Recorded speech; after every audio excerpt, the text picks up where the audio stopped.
Hi, I'm Jim with Pour the Juice, and in this video, we're reviewing New Riff 8-year Bottled and Bond.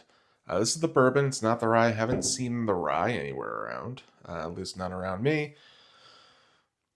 But this is another one I really, really enjoy. And to be honest with you, I thought I already did this full review. I looked back on my videos. I didn't see it anywhere.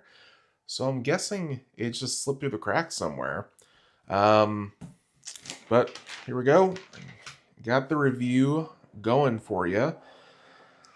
And, I mentioned this in my last review and the one before that and every single one. I do a bit of a different scoring process than most people do. It's out of 100 points, and my points are kind of all over the place. So I'm going to go over that real quick. Flavor for me makes up 40 out of the 100 points, and flavor is broken down into 4 subcategories that are 10 points each. It's going to be pleasantness scale, intensity, finish, and viscosity. Nose is a total of 15 points, and that's broken down into pleasantness and intensity as well. And then we have value, which is 15 points. And then complexity, balance, and uniqueness are each 10 points and rounds out the total of 100. The one on here I can kind of do without even tasting the whiskey is value. Value, to me at least, when I think about value for a bottle, it has nothing to do with the whiskey inside of it. As far as flavor is concerned, it only has to do with how much you're paying for what the whiskey is. So in this case, I think SRP on this is $65 or $69. So you're paying that for an 8-year Bottled and Bond bourbon that is non-chill filtered. So this to me is a pretty great value. So what I did is I gave this an 11 out of 15. It's not a tremendous value. If this was $40, then I'd probably give it all 15 points. But $70 for an 8-year Bottled and Bond, non-chill filtered, still a very, very good value. Way more than half the points. So starting off strong with 11 out of 15 points there for value on this.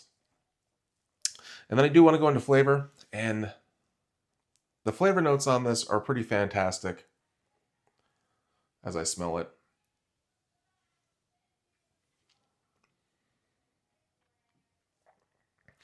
I get a lot of chocolate, caramel, brown sugar. There's a little bit of smoke in there. There is some like deeper fruits. I'll get to some of the fruit that I get on the nose as well, but as far as flavor, it's almost like a dark chocolate stewed apple, a little tiny bit in there. It's really fantastic. So on the pleasantness scale for flavor, I give this an 8 out of 10. For intensity of flavor, I give this a 7 out of 10. For 100 proof, it is quite intense. It's going to have the same for the finish. The finish is good. It's not great. It's still lingering a little bit. It's a good flavor on the finish, but it's barely there at this point, and it's pretty much gone now. And then the viscosity, actually the only thing I still get on the palate is a little bit of leather, so that's interesting. The viscosity I gave a 6 out of 10. It's above average, but I wouldn't say it's great viscosity by any means. I would say coating for sure. Coating is what I would call that. So 6 out of 10 for viscosity. Totaling flavor at 28 out of 40 points. Now, as far as the nose, on the pleasantness scale of the nose, I'm giving this a 9 out of 10. This is actually one of my favorite whiskeys to smell. I think it's absolutely incredible on the nose, and honestly, there aren't too many out there that will beat it. It's really great. You get the apple, you get the oak. To me, I get some of that chocolate. It's almost a little bit like brownie-ish or fudge-like. And the apple on it stands out with that. It's, like I said, to me, one of my favorite noses, especially on a 100 proof whiskey. I love it. So for the pleasantness scale on the nose, it gets 9 out of 10 points. Intensity on the nose, it gets a 3.5 out of 5. So while it's going to be more intense on the nose than average, we're still not quite where I'd like to be on it. It's not jumping out of the glass. Still pretty good though. So total on the nose, that's 12.5 out of 15 points. So last three here, we have complexity, we have balance, we have uniqueness. I'll start with complexity first. Because of the notes that I get on this, and there's so many different ones. There's baking spice in here. There's quite a bit, but the chocolate notes that come through are so different and so complex in themselves. I am giving this an 8.5 out of 10. The age really shines on this whiskey, and there's more than just that chocolate note. It does get into, and I've mentioned this before with a lot of more higher age whiskeys, is you almost get some odd notes, like sometimes I say asphalt, and if you've had some higher age whiskeys, you know what I'm talking about. You get a little bit of that in this. It's almost like I don't know how to say it, like almost like a plastic chocolate too. Like I for sure get dark chocolate notes on here, but there also is this kind of like funky chocolate thing going on that to me it is like reminiscent of like asphalt or something, but in a good way. So yeah, 8.5 out of 10 for that. Balance, I give it a 9 out of 10. This is a fantastically balanced whiskey in my opinion.